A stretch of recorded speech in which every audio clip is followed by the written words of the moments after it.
Nonfictioners, welcome back to the channel. I'm Matthew, the man with a hat who reads. And we are continuing to look back at the year that has been with our 2024 wrap-up. Today, we are doing the top 5 nonfiction books I read in 2024. If you follow the channel on a regular basis, you know I'm not a huge nonfiction reader. Last year I had a huge amount of nonfiction I read. This year, there was only about 9 nonfiction books that I actually got read. I'm hoping to change that up in the new year. I'm hoping to kind of start mixing in more nonfiction every month, at least getting one nonfiction book in a month, just to kind of keep things a little more level, a little more even.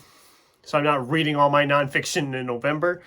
I mean, this year, 4 of the nonfiction books I read were in nonfiction November. That's... yeah.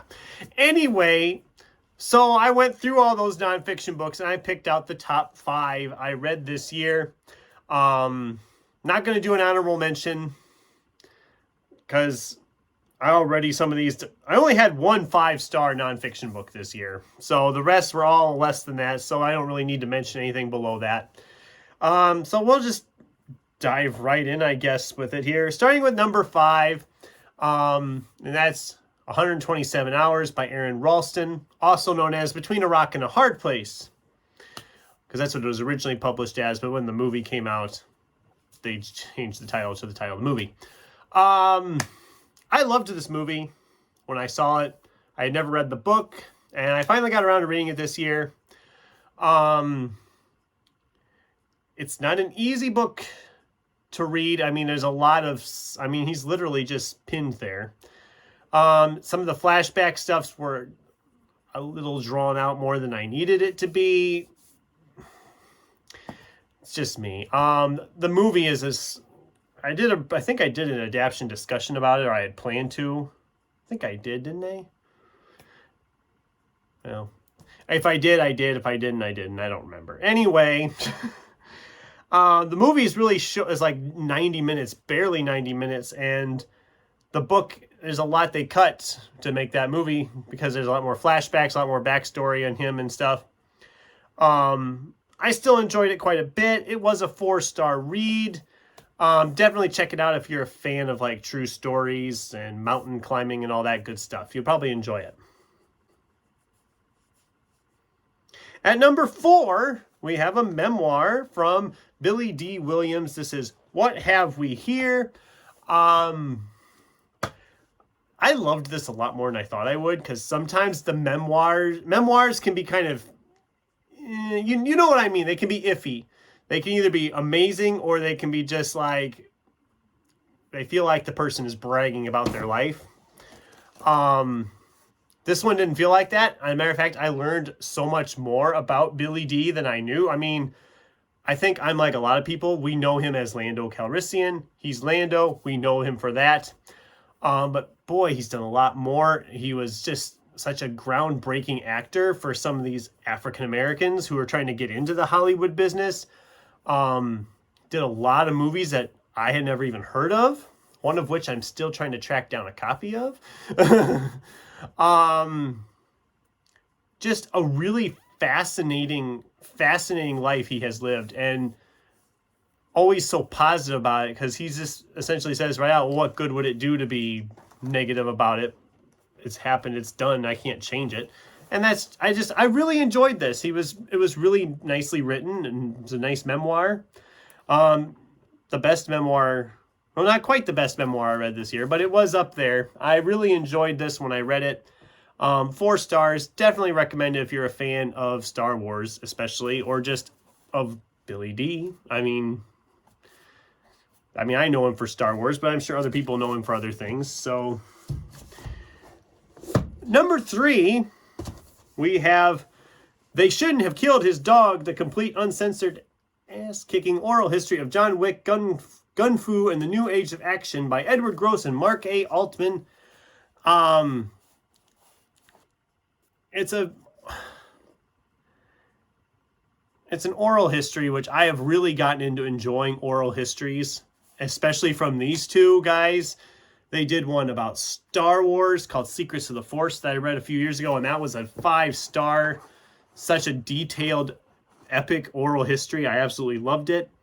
There was one about Mad Max Fury Road that was my top nonfiction read last year. They did one about James Bond, which I haven't read yet, but maybe someday. They've done 2 of them about Star Trek. And now we have this one. John Wick is, of course, one of my favorite movie series. And this is a great look at how that movie kind of came to be, how some of the action movies in the past kind of led to this. Why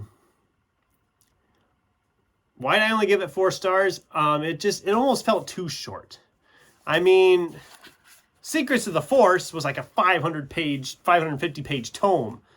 This one is like just over 250 pages. And I think they could have went a little more in depth with some of the stuff they talked about. It's not bad. I just think that it kind of glosses over some things. If you're a John Wick fan, you'd probably enjoy this. I had a good time with this one. It was a very fast read. Very enjoyable. And like I said, oral histories are nice because they always do this whole multiple people just talking thing. So you have all these different paragraphs all the time. So it moves really quickly. It feels like you're watching like a documentary on TV or something about like how they made this movie or whatever. And they flow really nicely. So at number 2, we have Matthew McConaughey's Green Lights. I heard a lot of good things about this book before I picked it up. And I was a little concerned because sometimes that can be bad if I have a lot of positive things I've heard, because then your expectations start going up and then you get let down if they don't meet those expectations.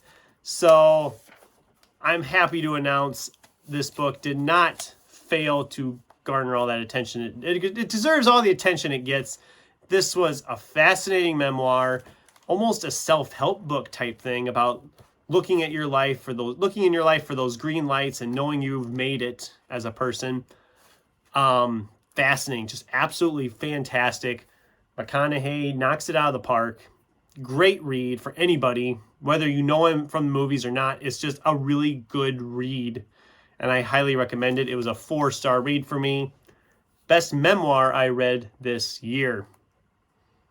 And at number 1, if you follow the channel, this shouldn't surprise you at all, but we have Neil Bascom's Faster, How a Jewish Driver, an American Heiress, and a Legendary Car Beat Hitler's Best.